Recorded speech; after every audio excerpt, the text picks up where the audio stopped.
백중날, 새벽에 일어나면 반드시 해야 할 한 가지, 조상님이 집안을 지켜줍니다.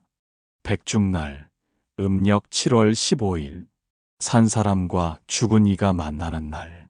이날, 조상님은 자손을 지켜보고, 자손은 조상님을 위로하는 인연의 문이 열립니다.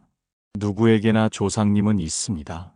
삶을 살다 보면 이유 없는 불행이 찾아오고, 설명할 수 없는 막힘이 반복될 때가 있습니다. 그럴 때 우리는 종종 이런 말을 듣습니다. 조상님의 음덕이 그쳤다. 조상님이 기뻐하지 않으신다. 조상님을 살펴야 할 때다. 그 말이 미신처럼 느껴질 수도 있겠지만 당신도 어렴풋이 느끼고 있었을지 모릅니다. 조상님의 뜻은 멀리 있지 않습니다.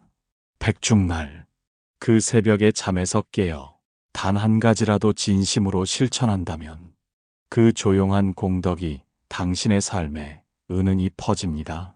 무엇을 해야 할까요? 백중날 새벽에 단 한 가지, 이것만은 꼭 해야 합니다. 그리하면 조상님이 당신을 지켜보고 당신의 집안을 굳건히 지탱해 줄 것입니다.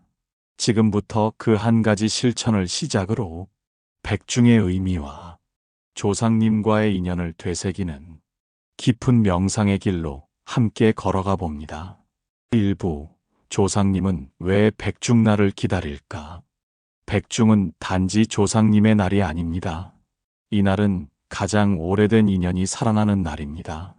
오랜 세월, 인간은 조상님의 은혜를 잊지 않으려 해마다 음력 7월이 되면 마음을 가다듬고 조용히 등을 밝히며 기도를 올려왔습니다. 왜 하필 이 시기일까요? 백중이 되면 하늘과 땅 사이의 문이 열린다고 합니다. 살아있는 자와 세상을 떠난 자 사이에 막혔던 기운이 흐르기 시작합니다. 조상님은 이 시기를 기다립니다. 자손이 마음을 내어 기도하고 참회하고 자신들을 기억해 주기를. 오랫동안 전해 내려온 말이 있습니다. 자손이 조상님을 잊으면 그 자손은 하늘의 기운을 잃는다. 조상님은 단지 죽은 사람이 아닙니다. 당신이 지금 이 자리에 있기까지 당신의 몸과 피를 물려준 고귀한 인연입니다. 그 인연을 무시하고 산다는 것은 스스로 뿌리를 끊고 살아가는 것과 같습니다. 그래서 조상님은 백중날을 누구보다 애타게 기다립니다. 그들은 말없이 지켜봅니다. 자손이 제 마음 속에 기도하는 마음 하나 품고 일어나는지, 조용히 향을 피우는지, 마음을 씻고 허리를 굽히는지 당신이 몰랐을 뿐입니다. 그들은 항상 당신 곁에 있었습니다. 다만 백중날이 되어서야 그 마음이 닿을 수 있는 문이 열리는 것입니다. 백중의 아침은 결코 평범한 하루가 아닙니다. 이날 새벽 자손이 조상님을 부르면 그 부름은 꼭 닿습니다. 삶이 괴로울수록, 마음이 어지러울수록 조상님은 기다립니다. 지금 이 순간에도 말없이 당신의 등을 바라보고 있을지 모릅니다. 나는 괜찮다. 하지만 너는 잘 살고 있느냐? 우리는 너무 자주 잊고 살아갑니다. 그 모든 사랑과 헌신을 백중날이 찾아오면 그 기억이 다시 깨어납니다. 오늘 하루 단 한 번이라도 조상님을 떠올리며 기도를 올릴 수 있다면 그 마음 하나로도 조상님은 기뻐합니다. 백중은 조상님의 날이 아닙니다. 당신이 조상님과 다시 이어지는 날입니다. 그 마음을 잊지 마십시오. 2부, 새벽 기도의 시작. 왜 하필 이 시간인가? 백중날, 왜 새벽에 기도를 해야 할까요?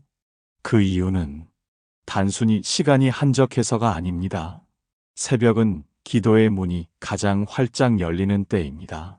세상은 아직 잠들어 있고 소리도 욕망도 잠시 멈춘 시간.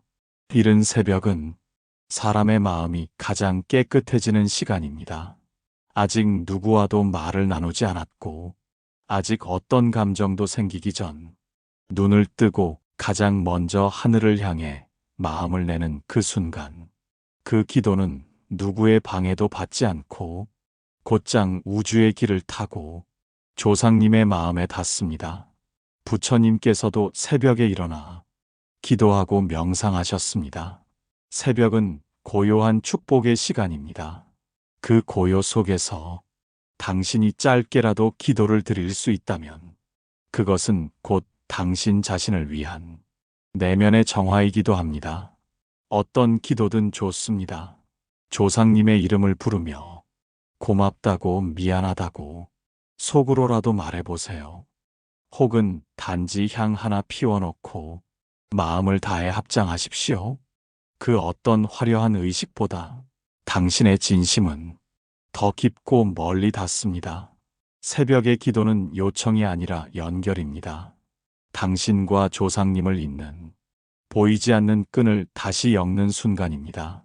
이 새벽에 기도하지 않으면 하루가 바쁘게 흘러가고 이내 마음은 현실에 잠식됩니다.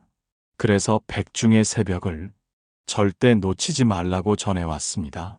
마음을 닫은 채 살아온 시간이 길수록 이 새벽은 더욱 간절합니다. 당신의 말 없는 기도 한 줄이 당신도 모르게 삶의 물줄기를 바꿀 수 있습니다. 백중의 새벽, 당신은 그저 조용히 앉아 잠시 눈을 감으면 됩니다. 그리고 이렇게 말해 보십시오. 조상님, 오랜만에 마음을 엽니다. 제가 당신을 기억합니다. 이 짧은 한마디에 수많은 조상님들의 마음이 눈물처럼 다가옵니다. 기도는 거창한 것이 아닙니다. 가장 고요한 시간에 가장 진실한 마음을 내는 것. 그 시작을 오늘 백중날 새벽에 해보십시오. 그 한 걸음이 당신의 집안을 바꿀 수도 있습니다. 3부, 단 한 가지 실천. 이것만은 꼭 하십시오. 백중날 새벽에 무엇을 해야 조상님이 기뻐하실까요? 무엇을 해야 당신의 집안에 맑은 기운이 스며들까요? 많은 이들이 묻습니다. 절에 가야 합니까? 제사를 지내야 하나요? 천도제를 올려야 하나요? 물론 그 모든 것도 좋습니다. 그러나 그것보다 더 중요한 것이 있습니다. 바로 참회의 기도입니다. 이날 새벽 단 10분이라도 좋습니다. 당신이 저지른 잘못을, 몰랐던 실수들을, 말 한마디로 상처 준 순간들을 조용히 되돌아보며 참회해 보십시오. 그리고 이렇게 마음속으로 고백하십시오. 조상님, 제가 알게 모르게 지은 잘못을 참회합니다. 마음을 바로잡겠습니다. 이 한마디는 우주의 법에 닿는 말입니다. 조상님은 그 말을 들을 수 있습니다. 참회 없는 기도는 형식에 머물고 참회 있는 기도는 심장을 울립니다. 당신의 기도가 단지 복을 구하는 것이 아니라 마음을 바로잡고자 하는 진심에서 나온 것이라면 조상님은 반드시 응답합니다. 사람은 누구나 알게 모르게 업을 짓고 살아갑니다. 그 업이 쌓이고 집안의 기운을 흐리게 할 때 조상님의 힘도 점점 약해집니다. 하지만 단 한 명의 자손이 정성을 다해 참회하면 그 업장은 조금씩 풀리기 시작합니다. 그 순간 조상님은 힘을 얻습니다. 마치 등불 하나가 밝혀지듯 집안의 흐린 기운이 조용히 맑아지기 시작합니다. 그래서 백중날 새벽 단 한 가지 실천을 한다면 그것은 참회입니다. 절에 가지 않아도 괜찮습니다. 향을 피우지 않아도 괜찮습니다. 다만 마음을 다해 참회의 기도를 올리십시오. 혹시 누군가에게 미안했던 마음이 있다면 그 사람의 이름을 떠올리며 진심으로 사과하십시오. 혹시 자신을 미워했던 날이 있었다면 그날의 자신을 위로하며 용서를 구하십시오. 그렇게 마음을 씻는 기도는 자손의 업을 걷어내고 조상님의 눈물을 닦아주는 가장 강력한 공덕이 됩니다. 이것이 백중날 새벽 당신이 해야 할 단 하나의 실천입니다. 그 단순한 기도가 당신의 삶을 지켜주고 당신의 가정을 따뜻하게 감쌀 것입니다. 조상님은 복을 구하지 않습니다. 다만 당신이 바르게 살기를 바랍니다. 그 시작은 참회입니다. 오늘 꼭 실천해 보십시오. 4부 조상님의 응답은 어떻게 오는가? 우리는 기도합니다. 조상님, 저를 지켜주세요. 조상님, 제 마음을 받아주세요. 하지만 기도를 마친 후 마음속에 이런 의문이 남습니다. 정말 들으셨을까? 정말 응답은 오는 걸까? 조상님의 응답은 우리가 흔히 아는 방식으로 오지 않습니다. 갑자기 복권에 당첨되거나 당장 일이 술술 풀리는 시기 아닙니다. 조상님의 응답은 늘 아주 조용히, 아주 부드럽게 다가옵니다. 어느 날 갑자기 답답하던 마음이 풀리는 순간이 있습니다. 막혀있던 관계가 조금씩 따뜻하게 바뀌기 시작합니다. 꿈에 오래된 얼굴이 나타납니다. 살아생전의 조상님일 수도 있고, 익숙하지만 알 수 없는 낯선 이일 수도 있습니다. 그들이 나타나 아무 말 없이 미소를 짓거나 그저 바라보고만 있어도 그것은 분명한 응답입니다. 또는 갑자기 눈물이 흐를 때가 있습니다. 기도 중, 명상 중 아무 이유 없이 가슴이 뜨거워질 때가 있습니다. 그것이 조상님의 손길입니다. 삶이 갑자기 완전히 바뀌는 것이 아니라 그저 조금 단단해지는 당신을 느끼게 될 것입니다.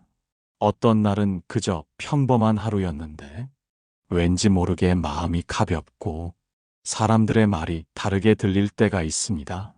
그것이 바로 조상님의 기운이 당신 곁에 머문 신호입니다.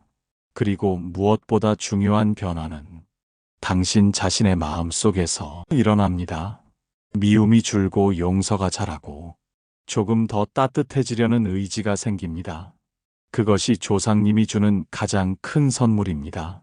기도는 무언가를 얻기 위한 것이 아니라 내가 바뀌기 위한 통로입니다. 그 통로를 열었을 때 가장 먼저 조상님이 다가와 줍니다. 수고했다. 그렇게만 살아다오. 말은 없지만 그 뜻은 마음으로 전해집니다. 이처럼 조상님의 응답은 조용하지만 강하게 다가옵니다. 때로는 사람을 통해, 때로는 상황을 통해, 때로는 당신 자신을 통해서. 그러니 기도 후 변화가 없어 보이더라도 불안해하지 마십시오. 그 기도는 이미 전해졌고 응답은 서서히 당신 삶의 바탕부터 바꾸고 있을 테니. 5부 조상님을 위한 기도는 결국 나를 위한 기도다. 사람들은 종종 이렇게 말합니다. 조상님을 위한 기도를 드립니다. 조상님의 극락왕생을 빌고 조상님의 원망을 풀어드리고 조상님께 복을 기원한다고 말합니다. 하지만 깊이 들여다보면 그 기도는 단지 조상님을 위한 것이 아닙니다. 그 기도는 결국 나를 위한 기도입니다. 조상님이란 당신의 뿌리입니다. 그 뿌리에 맑은 물을 주면 당신의 삶이라는 나무가 자랍니다. 뿌리가 썩어 있으면 아무리 가지를 뻗어도 꽃을 피울 수 없습니다. 기도는 그 뿌리를 치유하는 일입니다. 그 치유는 곧 당신 삶의 기운을 바꾸는 시작입니다. 또한 기도는 내 마음을 닦는 일입니다. 조상님을 떠올리며 기도하다 보면 내가 놓쳤던 감사, 내가 외면했던 잘못, 내가 미워했던 누군가가 떠오릅니다. 그들을 향해 참회하고 감사하며 용서를 구하는 그 마음이 곧 나 자신을 향한 자비가 됩니다. 기도를 하며 흘리는 눈물은 누군가를 위해 흘리는 것 같지만 그 눈물은 나를 치유합니다. 기도를 하며 속삭이는 말은 조상님에게 전하는 것 같지만 그 말은 결국 내 마음속 벽을 허물어 내가 나에게 하는 고백이 됩니다. 그래서 백중날 조상님을 위한 기도를 올린다는 것은 결국 나를 위한 자비의 시작입니다. 내가 고개 숙이고 참회의 향을 피우며 지은 업을 씻고자 할 때 그 공덕은 조상님에게도 전해지지만 가장 먼저 나를 맑게 만듭니다. 그리고 그 맑은 기운은 가정으로 흘러갑니다. 가정은 점차 따뜻해지고 사람 사이의 말이 부드러워지며 묵은 기운이 빠져나가기 시작합니다. 이 모든 변화는 당신 한 사람의 기도에서 시작됩니다. 기도는 누군가 대신해 줄 수 없습니다. 누군가 대신 절할 수도 없습니다. 단 한 명의 자손이 조용히 마음을 내면 그 집안 전체의 흐름이 달라집니다. 조상님을 위한 기도는 먼 하늘을 향한 것이 아니라 당신의 뿌리와 나를 연결하는 일입니다. 그 기도는 결국 당신 자신을 살리는 일입니다. 그 사실을 잊지 마십시오. 백중날 당신의 기도는 당신을 위한 가장 깊은 자비입니다. 육부, 집안의 기운이 달라지는 징조들. 기도를 드렸습니다. 백중날 새벽 정성껏 참회하고 조상님을 향해 마음을 열었습니다. 그렇다면 그 뒤에 무엇이 달라질까요? 변화는 눈에 보일까요? 조상님의 기운이 머물기 시작하면 집안에는 서서히 맑은 기운이 흐르기 시작합니다. 그 변화는 조용히 그러나 분명하게 드러납니다. 먼저 집안에 들끓던 다툼이 자연스럽게 사라지기 시작합니다. 별것 아닌 일로도 부딪히던 말들이 이상하리만치 조용해집니다. 오랫동안 냉랭했던 가족 간의 대화가 서서히 부드러워지고 피하고만 싶었던 사람에게 다시 말이 걸어지기도 합니다. 그건 단지 우연이 아닙니다. 기운이 바뀐 것입니다.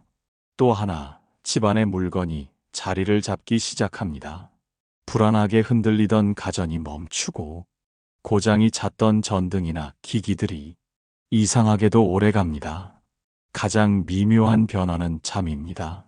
기도 이후 당신의 잠이 조금씩 달라지기 시작합니다. 악몽이 줄고 잠든 동안 마음이 편안해지고 깊은 휴식이 찾아옵니다.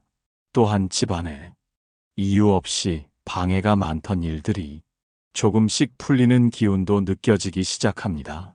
붙지 않던 서류, 막히던 연락, 멀어졌던 사람들과의 연결이 서서히 움직이기 시작합니다. 물론 이것은 단번에 오는 변화는 아닙니다. 기도는 씨앗입니다. 그 씨앗이 싹 트고 자라고 꽃 피우는 데에는 시간이 필요합니다. 그러나 그 씨앗이 뿌려졌다면 이미 집안의 흙은 달라졌습니다. 당신은 그걸 느끼게 될 것입니다. 그리고 무엇보다도 당신 자신이 바뀌기 시작합니다. 예전에는 쉽게 짜증내던 일에 조금 더 참고 예전에는 미워했던 마음이 어느 순간 연민으로 바뀌는 작은 놀라움이 찾아옵니다. 그 변화가 바로 기도의 힘이요. 조상님이 전해주는 응답입니다. 그러니 기도 후 아무 일도 일어나지 않는 것 같아도 조급해하지 마십시오. 기운은 이미 바뀌고 있습니다. 당신이 모르는 곳에서 당신을 위해 조상님이 길을 열고 있습니다. 그 흐름을 믿고 오늘도 조용히 마음을 다해 살아가십시오. 그것이 바로 집안의 기운을 바꾸는 가장 큰 공덕입니다. 7부 백중 이후 그 마음을 이어가는 법. 백중날 새벽에 기도하고 조상님께 마음을 올렸습니다. 참회도 했고 눈물도 흘렸습니다. 그렇다면 그 다음은 어떻게 해야 할까요? 백중이 지나가면 기도도 끝난 것일까요? 아닙니다. 진짜 기도는 백중 이후에 시작됩니다. 백중은 삶을 돌아보는 거울이자 마음을 새롭게 세우는 출발점입니다. 그날 하루의 정성도 귀하지만 그 마음을 이어가는 일이 더 깊은 공덕이 됩니다. 우리는 너무 쉽게 기도한 순간만을 기억하고 삶의 자리로 돌아가 그 마음을 잊어버리곤 합니다. 하지만 조상님은 하루만 바라보지 않습니다. 어떻게 살아가는지를 보고 있습니다. 백중 이후 다시 욕심이 올라오고 화를 내고 게으름이 생길 때마다 백중날 새벽을 떠올려 보십시오. 그 조용했던 시간, 당신이 참회했던 마음, 조상님을 떠올리며 눈물 흘렸던 그 순간을 마음속에서 다시 꺼내 보십시오. 그리고 작은 실천부터 하나씩 이어가 보십시오. 하루에 한 번 조용히 눈을 감고 감사하는 시간. 주변 사람에게 따뜻한 말 한마디를 건네는 습관. 자신에게 좀 더 관대해지는 연습. 이런 작은 마음들이 백중의 기도를 하루하루 연장시켜 줍니다. 기도는 단절이 아니라 연결입니다. 백중은 끝났지만 그 마음은 끊기지 않아야 합니다. 달력은 넘어가도 마음속 백중은 언제든 다시 피어날 수 있습니다. 그리고 그 삶의 태도는 곧 조상님에게 향하는 또 하나의 기도입니다. 기도는 절에서만 하는 것이 아닙니다. 말 한마디, 표정 하나, 마음 씀씀이가 모두 기도가 될 수 있습니다. 그 삶이 쌓이면 조상님도 당신도 편안한 길 위에 놓이게 됩니다. 이제 백중은 지나갑니다. 하지만 그날 새벽 당신이 품었던 그 마음만큼은 잊지 마십시오. 그 마음이 당신을 지키고 당신의 집안을 지켜줄 것입니다. 그리고 조상님은 오늘도 조용히 그 마음을 바라보고 있을 것입니다.